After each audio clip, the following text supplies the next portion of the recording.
네, 옆에 계신 분들과 반갑게 인사하겠습니다. 반갑습니다. 잘 오셨습니다. 네, 다시 한번 인사하겠습니다. 주의 사랑으로 사랑합니다. 축복합니다. 네, 오늘 많은 분들 오셔서 감사드립니다. 오늘 특별히 우리 또 황 집사님 친구분들 이렇게 6분이나 오셔서 함께 예배드리고, 또 우리 이기술 권사님 따님 가정 오셔서 함께 예배드릴 수 있어서 너무 감사합니다. 여러분 다들 잘 지내셨죠? 날씨가 많이 쌀쌀한데요, 평소보다 기온이 10도에서 15도 정도가 낮다고 합니다. 4월인데 지금 날씨가 좀처럼 풀릴 기미가 없어서 봄을 즐기기가 무척 어렵습니다. 오늘 이렇게 황 집사님 가정에 방문하신 여러분들, 제가 필라델피아와 미국을 대표하지는 못하지만 어쨌든 대신해서 사과드리도록 하겠습니다. 그래도 이제 다음 주부터는 날씨가 조금 더 풀린다고 하니까 건강하게 지내셨으면 좋겠습니다. 오늘은 저희들이 종려주일로 지키게 됩니다. 주님께서 예루살렘으로 입성하신 그 주일을 기념해서 지키는데, 이 종려주일의 목적은 자신의 목숨을 많은 사람들의 대속물로 주시기 위한 그 목적으로 주님께서 겸손하게 나귀를 타시고 입성하셨습니다. 이제 종려주일 오늘을 지나면 내일부터 고난주간이 시작됩니다. 고난주간에는 특별히 저희들이 성금요 예배도 있는데, 우리 모두 경건하고 감사하는 마음으로 종려주일과 고난주간을 지내셨으면 좋겠습니다. 지난주에 우리는 누가복음 강해 믿음의 정 66번째 시간을 지났습니다. 벌써 누가복음이 66번째 강해 시간을 지났는데, 저희들이 누가복음이 24장까지 있는데 이제 오늘 23장 거의 끝마치게 됩니다. 특별히 지난 시간에는 우리가 직면이라는 말씀을 통해서 빌라도와 예수님과 어떻게 대조되는지를 살펴보았습니다. 반드시 직면해야 될 진리와 사실 앞에서 비겁하게 물러나는 빌라도의 모습을 통해서 인간들의 죄악과 연약함을 살펴보았고요. 이와는 완전히 반대로 자기 부인과 담대한 직면으로 하나님 앞에 순종하시는 예수님의 모습과 사역을 통해서 단지 모범이 되실 뿐만 아니라 빌라도와 같이 비겁하고 연약하고 진리를 직면하지 못했던 우리들을 구속하신 은혜에 대해서 살펴보았습니다. 이제 오늘은 저희들이 믿음의 여정 67번째 시간입니다. 십자가라는 제목을 통해서 은혜를 나누어 보도록 하겠습니다. 오늘 본문은 예수님께서 빌라도에게 사형을 언도받으시고 십자가에서 못 박히신 다음에 돌아가신 장면을 그리고 있습니다. 또한 예수님께서 십자가에서 못 박히시게 되실 골고다에 이르기 전에 일어났었던 다른 많은 사건들도 다루고 있는데요, 저희들이 너무 길어서 세세하게 다 살펴보지는 못하겠지만 중요하다고 생각되는 몇몇 사건들을 통해서 주님께서 주시는 귀한 음성 듣기를 원합니다. 십자가에 못 박히시기 전에, 십자가를 지시고 골고다로 가시기 전에 예수님께서는 이미 로마 군인들에게 심하게 매질을 당하셨습니다. 그래서 마가복음 15장 15절에 보시면 빌라도가 무리에게 만족을 주고자 하여 바라바는 놓아주고 예수는 채찍질하고 십자가에 못 박히에 넘겨주니라 라고 나옵니다. 그 후에 또 예수님께서는 군병들에게 희롱을 당하시게 되죠. 침뱉음을 당하시고 갈대로 머리를 맞으시고, 또 왕이 입어야 되는 자색 옷을 조롱의 의미로 입혀버립니다. 그래서 그렇게 자색 옷을 입혀서 조롱하고 이런 일들이 예수님께 벌어집니다. 당시 로마의 채찍 끝에는, 나부로 된 채찍 끝에는 동물의 뼈들을 박아 놓습니다. 동물의 뼈들로 된 조각들이 달려 있어서 이 채찍을 맞으면 죄수의 몸에 이 납에 박힌 동물의 뼈들이 파고 들어가게 됩니다. 그래서 채찍을 한번 칠 때 그것이 살점에 박히고, 채찍질을 한번 하고 뺄 때 그 살점들이 동물의 뼈에 박혀서 다 뜯겨 나가게 되는 잔혹한 매질이었습니다. 엄청난 형벌이었죠. 그래서 로마의 채찍질을 40대 맞으면 살아남을 사람이 거의 없었고 거의 다 죽었다고 합니다. 그래서 바울도 40에 하나 감함에 39대죠. 이렇게 맞았다라고 이야기하는 것입니다. 그러니까 이미 예수님께서는 이 채찍질을 당하시면서 엄청난 고통을 겪으신 것입니다. 이렇게 채찍질을 당하시고 모욕을 받으신 예수님께서는 무거운 십자가를 들고 지고 가실 수 없을 정도로 탈진이 되셨습니다. 십자가를 지고 가신다는 말은 십자가의 이 가로 부분, 그러니까 이렇게 돼 있으면 가로 부분을 지고 가신다는 말입니다. 세로 부분은 사형장에 세워져 있었습니다. 이미 탈진할 대로 탈진하셨던 예수님께서는 무거운 나무로 된 이 십자가의 가로 부분, 십자가를 지는 것이 불가능하셨습니다. 그래서 로마 군인들은 지나가던 사람 행인 하나를 붙들어서 대신 예수님의 십자가를 지도록 하는데 그 사람의 이름이 오늘 본문에 나오는 구레네 시몬입니다. 이게 너무 아이러니하고 역설적인 것이 우리 주님께서 우리들의 모든 죄악을 위해서 십자가를 지시지만 본인이 실제로 지고 가셔야 할 십자가는 힘이 없어서 지지 못했다는 것이죠. 이제 예수님께서는 그 구레네 시몬과 함께 사형장으로 향하시면서 예수님을 위해 우는 여인들을 보시게 됩니다. 이들을 예루살렘의 딸들이라고 부르시는데 이거는 이스라엘 전체를 대표한다 이렇게 볼 수 있습니다. 그들이 맞게 될 종말의 심판을 선언하십니다.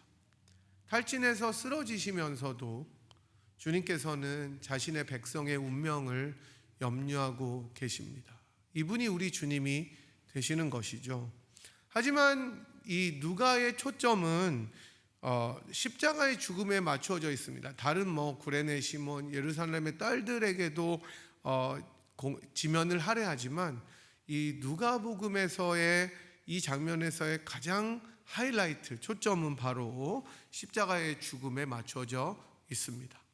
예수님께서 십자가에서 못 박히신 죽음과 그 가운데 벌어질 일들을 계속해서 설명하고 말씀에 집중하고 있습니다. 예수님께서는 사형장인 골고다라는 곳에 이르게 됩니다. 33절에 나오듯이 이 골고다라는 이름은 해골이라는 뜻입니다. 이름조차 무시무시하죠. 사형장 이름이 해골이니까 거기에서 나온 사람들이 없었을 것입니다. 영화 여러분 예수님의 순환 수년 전에 보셨을 것입니다. 영어로 이게 패션 오브 크라이스트인데 여기에 보면 이게 이제 물론 캐톨릭 그 신학이 많이 담겨져 있는 영화기도 해서 굉장히 피라든지 이런 순환이 너무 생생하게 묘사되어 있기는 합니다. 그런데 어쨌든 참 좋은 영화인데 예수님께서 십자가에 못 박히시는 장면을 굉장히 생생하게 그리는데 너무나 잔혹하게 그려내고 있죠. 십자가에 못 박히실 때 두 팔에 이 못이 박힙니다. 그런데 사실은 이게 이 손목에 박는 것이 아니라 그럼 떨어지니까 요 뼈와 뼈 사이에 그 못을 박게 됩니다. 그래야 홀드돼서 떨어지지 않기 때문인 거죠. 그리고 이제 발을 모으고 거기다가 못을 박아야 이 죄수가 팔을 벌린 모습으로 발을 모으고 십자가에서 떨어지지 않게 살점이 찢어져서 떨어지지 않게 박는 굉장히 잔혹한 형벌이었습니다. 그런데 그 영화에 보면 이 십자가에 못 박히실 때 이 못이 다 들어가게 하려고, 그러니까 그래야 튼튼하게 박히니까 어떻게 하냐면 이 십자가를 높이 들었다가 죄수를 거꾸로 떨어뜨립니다. 그러면 이렇게 앞으로 떨어지면서 못이 바닥에 떨어지면서 더 박히기 때문이죠. 죄수들은 거꾸로 얼굴부터 떨어지기 때문에 이미 십자가가 들려지기 전에, 완전히 서기 전에 죽음을 맞이하는 것이나 다름이 없었습니다. 상상력이 가미된 것이지만 이 정도로 참혹한 형벌이 십자가 형벌이었습니다. 사실 십자가 형벌은 죄수를 말려 죽이는 것이나 다름이 없었습니다. 서서히 피를 흘리면서 아무런 저항도 하지 못하고 몸부림도 칠 수가 없습니다. 게다가 많은 사람들의 구경거리가 되어서 큰 수치심을 겪게 되는 잔인하고 모든 악함이 동원이 되는 그런 형벌이었습니다. 그래서 로마 시민들은 절대로 십자가형에 처한 법이 없었습니다. 바울도 로마 시민인데 교수형을 당하죠. 왜냐하면 이것은 인간의 존엄이 완전히 훼손되는 형벌이었기 때문이었고, 야만인들, 바르바리안이라고 하는 야만인들을 십자가에 못 박을 때 사용했었습니다, 주로. 그래서 이사야 53장 3절은 이런 예수님의 십자가 죽음을 내다보면서 이렇게 이야기합니다. 그는 멸시를 받아 사람들에게 버림받았으며 간고를 많이 겪었으며 질고를 아는 자라. 마치 사람들이 그에게서 얼굴을 가리는 것 같이 멸시를 당하였고 우리도 그를 귀히 여기지 아니하였도다. 이렇게 기록합니다. 십자가에 달리시는 예수님의 모습을 내다보며 기록하고 있습니다. 묘사합니다. 만왕의 왕이시고 모든 것의 주이신 하나님의 아들이 멸시를 받아 버림을 받으시고 간고를 겪고 귀하게 여김을 받는 것이 아니라 도리어 잔혹함의 상징인 십자가에 달려 죽어가고 계십니다. 십자가에 달리실 때 예수님께서는 두 행악자와 같이 달렸다고 기록합니다. 행악자 하나는 오른편에, 하나는 왼편에, 우편과 좌편이라고 나오니까 예수님께서는 중간에서 십자가형을 받으셨겠죠. 십자가에 못 박히시면서 주님께서는 34절 상반절에서 이렇게 말씀하십니다. 이에 예수께서 이르시되 아버지 저들을 사하여 주옵소서. 자기들이 하는 것을 알지 못함이니이다 하시더라. 사실 주님께서는 인간이 당할 수 있는 가장 극한의 고통을 겪고 계십니다. 그렇지만 이 죽음의 순간에 있어서도 자기를 대적하고 비웃고 모욕하고 조롱하고 핍박하면서 못 박는 이들을 위해 기도하고 계십니다. 용서를 구하고 계십니다. 십자가는 이렇게 볼 때 인간의 악함이 폭로되는 곳입니다. 인간이 얼마나 잔인할 수 있는지, 인간이 얼만큼 악할 수 있는지, 인간이 얼마까지 어느 정도로 폭력적일 수 있는지를 보여주는 것이 십자가입니다. 그러한 악함과 폭력과 잔인함에 희생되어져 가는 무지한 예수님께서는 그러한 인간의 폭력과 잔인함을 모두 자신이 떠안으시고 이제 아버지께 용서를 구하고 계시는 것입니다. 주변에서 구경하던 사람들은 예수님을 조롱합니다. 저가 남을 구원하였어도 자기는 구원하지 못한다는 이 희롱의 말, 조롱 섞인 말을 하게 됩니다. 이러한 놀림과 비웃음을 들으시면서도 주님께서는 십자가에서 내려오지 않으세요. 충분히 그러시고도 남을 능력을 지니신 분이 왜 못하셨겠습니까? 하시면 충분히 하셨을 텐데 그렇게 하지 않으십니다. 도리어 아버지의 진노의 잔, 저와 여러분인 인간들이 대신 받고 마셔야 할 하나님의 진노의 잔을 자기의 온몸으로 받고 계십니다. 이미 이러한 공포와 잔혹함의 두려움을 아신 주님께서는 겟세마네에서 이 잔을 드시기로 결심하시고 하나님의 뜻에 순종하셨고 이제는 더 나아가 그 잔을 받기에 합당한 인간들을 위해 기도하고 계십니다. 십자가는 이런 예수님의 희생이 서린 곳입니다. 내가 들려야 할 그곳에 주님이 들리신 거예요. 그리고 주님께서는 죄인들을 위해서 아버지께 용서를 구하고 계십니다. 여러분, 이것이 복음입니다. 이것이 은혜입니다. 이것이 사랑입니다. 그러니 여러분, 예수님을 여러분의 주로 맞이하십시오. 예수님을 여러분의 인생의 구주로 맞이하십시오.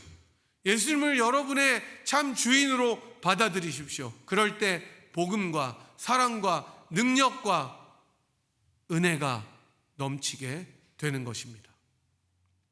주님의 용서하심은 죽음의 끝자락에서도 계속됩니다. 행악자 중 한 명이 회개하니까 그를 용서하시고 구원하여 주십니다. 사실 여러분, 몸이 아프고 자기가 제일 힘들 때는 다른 것이 눈에 들어오지 않습니다.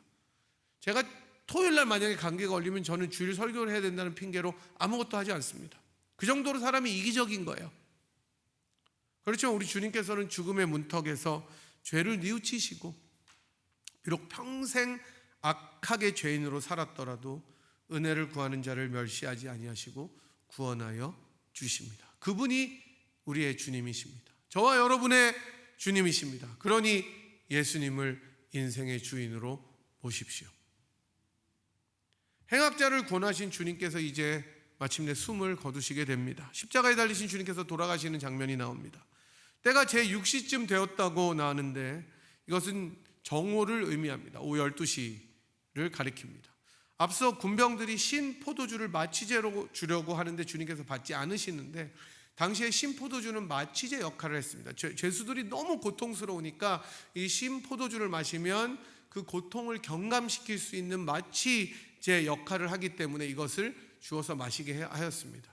그러나 주님께서는 이것을 받지 않으셨다고 다른 복음서에서 기록합니다. 그렇게 온전한 정신으로 주님께서 죽음을 맞이하십니다. 이제 예수님께서 돌아가실 때 기록에 보니 온 땅에 어둠이 임했다고 나옵니다. 해가 빛을 잃었다고 기록합니다.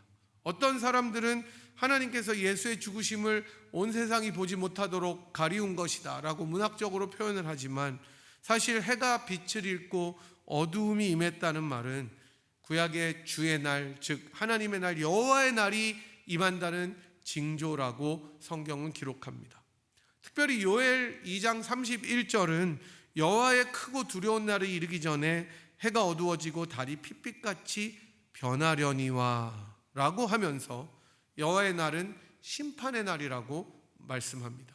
여호와가 이 땅을 심판하러 오시는 그날에는 모든 육체들이 하나님의 공의와 진노 앞에 서게 됩니다. 그래서 여러분 구약에 보면 하나님을 대면하는 사람은 어떻게 되는 거예요? 다 죽는 거예요. 그 거룩하심 앞에 죽게 되는 거예요. 하나님께서 그들을 돌파하실까 염려한다고 출애굽기에서는 나옵니다. 여호와의 크고 두려운 날은 죄인들에게는 심판의 날과 보응의 날이 되는 것입니다. 보응을 당하는 거예요. 하나님의 공의 앞에. 그래서 그날은 해도 어두워지고 달이 핏빛같이 변하는 이 놀라운 하늘의 징조가 있으며 하나님께서 죄인들을 심판하시기 위해서 직접 임하신다는 것입니다. 이 예수님의 십자가의 죽으심은 세상의 죄악에 대한 하나님의 심판이었습니다. 예수님이 십자가에서 죽으실 때 해가 빛을 잃고 어둠이 임하는 것은 하나님의 진노가 임한다는 것이었습니다. 그 심판을 예수님께서 홀로 담당하신 것입니다. 저와 여러분이 당해야 될 이 심판을 예수님께서 하나님의 심판을 홀로 받고 견디다가 죽게 되는 장면입니다. 하지만 여기서 누가의 더 중요한 포커스는 초점은 성전의 휘장이 한가운데가 찢어진다는 묘사입니다. 여러분이 잘 아시다시피 성전의 휘장은 성소와 지성소를 구분하는 것이었습니다. 성소가 있고 지극히 거룩한 성소, 지성소, 홀리 오브 더 홀리가 있었습니다. 그리고 그 성소와 지성소를 구분하는 커튼이 있었어요. 커튼, 장막이. 이 커튼은 여러분이 아시다시피 대제사장만 1년에 한 번 속죄일에 제끼고 들어갈 수 있었습니다. 1년에 한 번.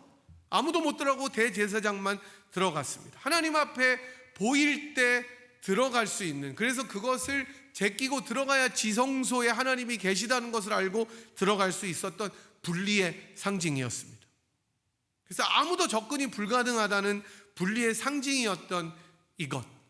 그래서 심지어 그 대제사장들도 들어갈 때 죄가 있으면 죽으니까 온몸에 방울을 달고 발목에 끈을 달고 들어가는 거예요. 그래서 하나님 앞에 제사를 드릴 때 방울이 딸랑딸랑하면 아, 제사장이 살아있구나 느끼고, 죽으면 어떻게 되는 거예요? 죽으면 누가 그 사람을 꺼내러, 대제사장을 꺼내러 들어갔다가 또 죽으니까 소리가 안 나고 일정 시간 없으면 발목에 있는 끈을 끌어당겨서 시체를 끌어내야 될 정도로 하나님께서는 거룩하신 분이었습니다. 이것은 하나님이 너희와 함께 할 수 없다는, 본질적으로 다르다는 것을 상징하는 그런 분리의 상징이었습니다. 그런데 그 분리의 상징이 이제 예수님의 죽음으로 한가운데가 찢어진 것입니다. 하나님과 분리된 그 어떤 것도 이제 없어진 거예요. 그래서 히브리서는 이렇게 선언합니다. 그러므로 형제들아, 우리가 예수의 피를 힘입어 성소에 들어갈 담력을 얻었나니 그 길은 우리를 위하여 휘장 가운데로 열어놓으신 새로운 살 길이요 휘장은 곧 그의 육체니라. 예수님의 십자가로 인해 이제 우리는 하나님의 심판으로부터 용서함을 얻고 자유함을 얻었을 뿐만 아니라 하나님과 자유롭게 교제하는 영광의 자리로 나아갈 수 있게 되었습니다. 그래서 우리는 하나님을 이제는 두려운 분이 아니라 인자하고 우리들의 모든 것을 아시는 아버지라고 부를 수가 있습니다. 우리는 하나님 앞에 나아갈 때마다 따라서 예수의 피를 힘입어 나아감을 인해 감사와 찬송으로 갈 수 있고 그렇게 나아가야 됨을 믿으시기 바랍니다. 이제 예수님께서 숨을 거두시게 됩니다. 자신의 영혼을 아버지 손에 부탁하신다는 말씀을 끝으로 해서 이 땅에서의 생을 마감하십니다. 숨질 때 마지막으로 하셨던 예수님의 말씀은 끝까지 자기를 아버지 하나님께 의탁하시는 것이었습니다. 영원한 생명을 가지신 하나님의 아들이 죽음이 무엇인지 모르는 원래 본체 한 분 하나님이셨던 그 예수님이, 그 아들이 이 땅에서 죄인들의 마지막 운명의 종착인 죽음을 맛보시게 되는 것입니다. 그 마지막 순간에 숨을 몰아쉬시며 숨이 끊어져가는 순간에도 예수님께서는 자기의 영혼을 아버지께 부탁하십니다. 이 말씀은 시편 31편 5절을 상기시킵니다. 이 시편 31편의 5절에 나오는 기도를 주님께서 하시는 것입니다. 이렇게 읽고 있습니다. 내가 나의 영을 주의 손에 부탁하나이다. 진리의 하나님 여호와여 나를 속량하셨나이다. 이 구절은 의인의 기도입니다. 무죄한 자의 기도입니다. 하나님께서 그런 자를 돌보시고 속량하실 것을 나타내는 구절입니다. 또한 이 기도는 유대인들이 잠자리에 드는 자녀를 위해서 기도하는 내용이기도 합니다.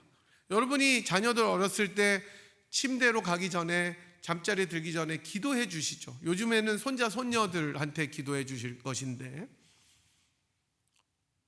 오늘 밤을 무사히 보내고 내일 아침에 안전하고 평안하게 눈을 뜨게 해달라는 기도였습니다. 우리 주님께서는 십자가에서 마지막 숨을 몰아쉬며 바로 이 기도를 올려드리고 계십니다. 우리 주님께서는 시편을 인용하시면서 자신의 무죄함, 자신의 순전함을 하나님 아버지께 아뢰시며 이제 곧 숨이 멎지만 부활의 아침을 그리는 신뢰의 기도, 여호와 하나님 아버지께서 결코 무죄한 자를 버리지 않으실 것이라는 그 기도, 그 공의대로 일으킬 것이라는 믿음의 기도로 이 세상에서의 마지막 말씀을 아뢰고 계십니다. 이 구절을 데럴 박이라는 학자는 이렇게 주석합니다. 제가 한번 읽어드리겠습니다. 하나님 아버지를 신뢰하는 예수의 기도는 하나님의 뜻에 복종한다는 자기의 의도를 표현하는 것이다. 그 기도를 통해 예수는 하나님이 자기를 구원해 주신다는 믿음을 표현한다.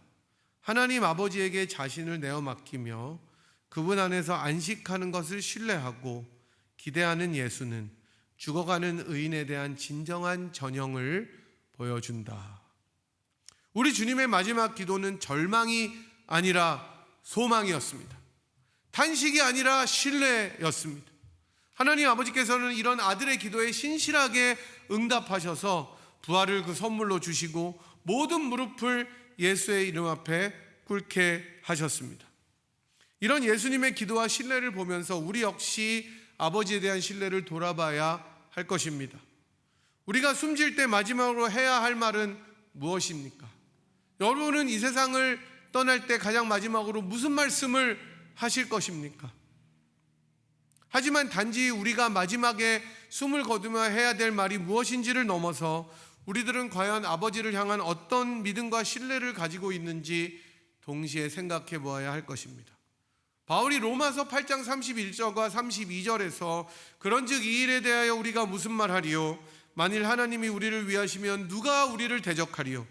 자기 아들을 아끼지 아니하시고 우리 모든 사람을 위하여 내주신 이가 어찌 그 아들과 함께 모든 것을 우리에게 주시지 아니하겠느냐라고 외치는 이 고백이 저와 여러분 모두의 고백이 되기를 원합니다. 가장 극한 상황과 어렵고 고통스러운 상황 속에서 아버지를 신뢰하심으로 얻게 되신 기도의 응답, 그 예수님이 받으신 기도의 응답, 이런 주님과 연합한 우리 역시 이러한 신뢰의 기도를 드릴 수가 있게 됩니다. 왜냐하면 바로 그 주님이 우리들의 첫 열매가 되셨기 때문입니다. 그러니 여러분, 아버지 하나님의 신실하심을 신뢰하십시오. 의인을 신원하시는 주님을 의지하십시오. 그분이 바로 여러분과 저의 아버지이시기 때문입니다. 그렇다면 사랑하는 여러분, 예수님처럼 우리도 우리의 삶을 아버지께 맡긴다는 것은 무엇을 의미하겠습니까? 그것은 단지 어려운 일이 생겼을 때 우리가 기도만 하는 것은 아닙니다. 주어진 현실 속에서 도리어 하나님의 뜻을 신뢰하고 결과를 조급하게 끌어내려고 하지 않고 오히려 내 생각과 감정과 지혜보다 하나님의 계획이 더 선하고 옳다는 것을 믿는 것입니다. 삶의 굴곡과 곡선 속에서도 그 안에서도 하나님의 선하심을 우리가 붙드는 것, 실패와 오해 속에서도 주의 손에 나의 영혼을 부탁합니다라고 고백하는 것이 아버지께 맡기는 신앙입니다. 예수님께서 그러하셨듯이 우리도 그분을 따라 그렇게 아버지를 신뢰하며 살아가야 될 줄로 믿습니다. 이런 신뢰의 고백을 실제 삶으로 보여준 한 신앙인이 있었습니다. 독일의 신학자 디트리트 본회퍼, 여러분 잘 아실 것입니다. 우리가 즐겨 부르는 찬양 선한 능력으로를 지으신 분입니다. 이분은 히틀러 정권 아래서 복음을 전하고 또 히틀러를 암살하려다가 체포되어서 1945년에 교수형을 선고받습니다. 사형 직전에 형장으로 끌려가면서 이 본회퍼 목사님은 조용히 이렇게 말했습니다. 이것은 끝이 아닙니다. 이것은 시작입니다. 죽음의 문턱에서도 그는 두려움보다 신뢰로 마지막을 맞이했습니다. 자신의 영혼을 아버지께 맡긴 예수님의 고백을 기억하면서 본회퍼는 그렇게 순종함으로 삶을 마감하고 부활의 소망 안에 잠들었습니다. 여러분, 아버지께 맡긴다는 것은 이처럼 죽음 앞에서도 실패 앞에서도 억울함과 분함 가운데서도 이것은 끝이 아니라 시작이라는 신뢰로 하나님을 붙드는 것입니다. 이제 말씀을 맺도록 하겠습니다. 예수님의 십자가 사건은 우리에게 언제나 가슴 울리는 은혜를 전해줍니다. 높고 높은 보좌를 버리시고 가장 연약한 아기의 모습으로 이 땅에 오신 예수님께서 사명의 종착역인 십자가에서 마침내 죽음을 당하시는 장면은 무죄한 메시아이시고 왕이 되셨던 예수님의 죽음은 바로 저와 여러분의 죄악 때문임을 폭로합니다. 잔인하고 폭력적인 이 십자가는, 이 참혹한 십자가는 우리들에게 합당한 형벌이지만 그 모든 것을 하나님의 아들이신 예수님께서 홀로 담당하셨습니다.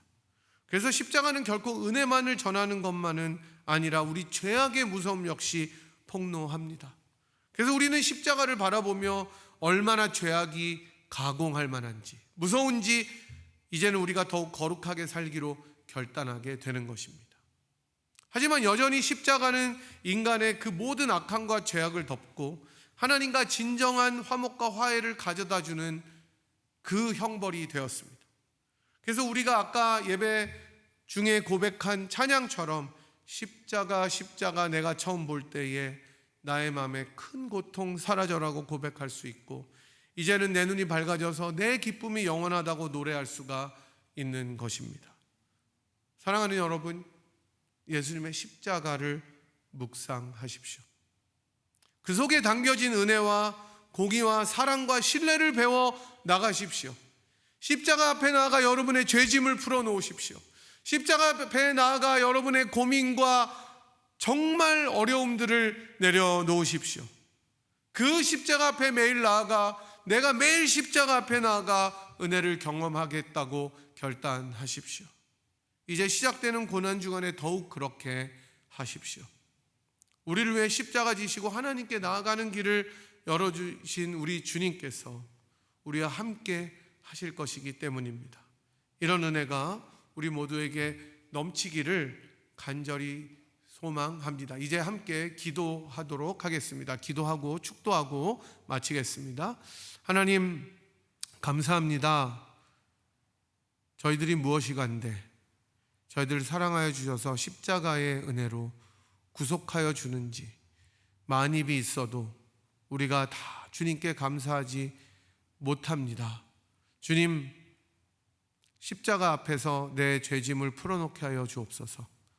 십자가 앞에서 우리들의 고민과 억울함과 분함과 염려를 내어 맡기게 도와주시옵소서. 그 모든 죄악과 연약함을 홀로 감당하시고 이 세상의 모든 죄를 속죄하신 우리 예수님께 매일매일 무릎으로 나아가며 우리가 드린 찬양처럼 이후에 천국 올라가 더 좋은 노래로 주님을 찬양할 때까지 샘물과 같은 주의 보혈을 더욱더 소리 높여 찬양하는 저희들이 될 수 있도록 은총을 내려 주시옵소서. 그런 고난주간을 보내게 도와주시고 저희들의 자녀들과 가정과 교회 속에 동일한 은혜가 넘쳐나도록 축복하여 주시옵소서. 지금은 우리를 위하여 물과 피를 다 쏟으시고 십자가에서 죽으심으로 우리를 하나님의 자녀로 삼아주신 우리 구주 예수 그리스도의 무한하신 은혜와 그 아들을 아끼지 아니하시고 우리를 위하여 기꺼이 내어주신 하나님 아버지의 극진하신 사랑하심과 성령 하나님의 위로 교통 충만하심이 매일 십자가 앞에 나아가 죄짐을 풀어놓고 험한 십자가 사랑하고 붙잡기로 하나님의 신실하심을 의지하기로 결단하고 돌아가는 이 자리에 함께한 주의 백성들 한 분 한 분 머리머리 위에와 그들의 가정과 자녀들 위에 사랑하는 분이엘 제단 위에 지금부터 영원토록 함께 하시기를 간절히 축원하옵나이다. 아멘.